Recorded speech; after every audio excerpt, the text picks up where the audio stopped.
Hey y'all, thought I'd post a video on some tips and tricks on doing the Jeep XJ steering shaft upgrade on these Chevy CK trucks that had the sloppy rag joint. I've read that replacing this steering shaft makes a big difference in how your handling is on these trucks that get kind of sloppy in the front end. So anyway, I'm going to try it out. 91 Chevy CK. Four-wheel drive. So I've loosened everything up, so I'm just going to show you quick. Hopefully this doesn't take too long.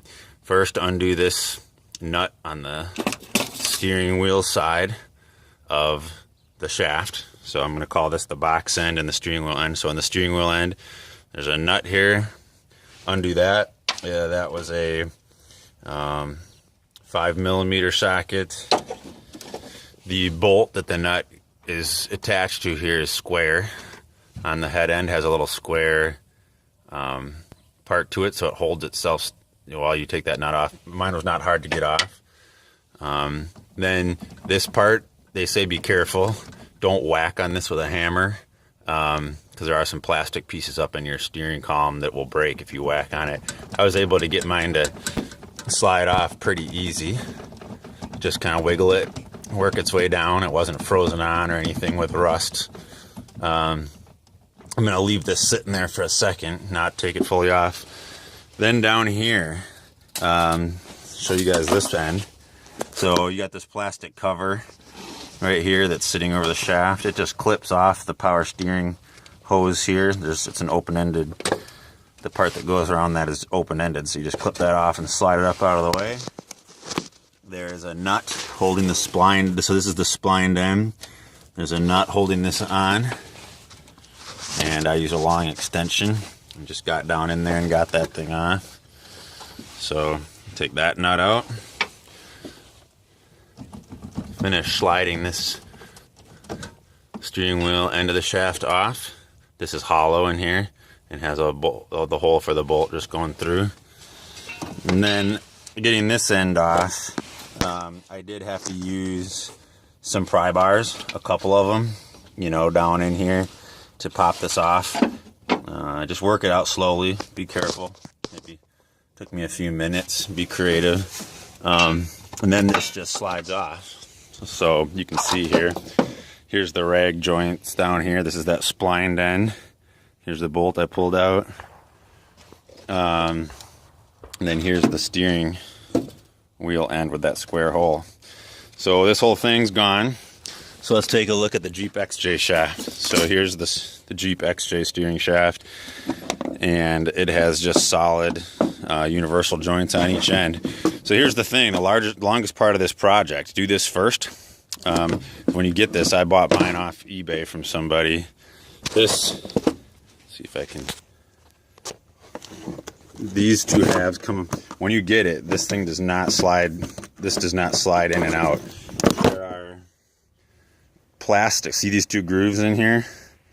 On the skinnier end of the Jeep, you know, the skinnier diameter part that goes in, I guess this would be the male end of the steering shaft, is held in place by two plastic brackets. And it's about like this. They're just one, the first one is just inside this female end, just on the top edge. And then the next one is a few inches down. Let's see exactly how far down. So it's like these two spots are like 2 inches apart. And that was taking so long because I didn't know you got to heat this up and melt those two plastic brackets so you can separate these two parts of the XJ steering shaft. And I didn't know where to be putting the heat from my map gas here. And it's cold, so my gas was slow. So I was heating all over, not sure where the plastic tabs were that held it in place.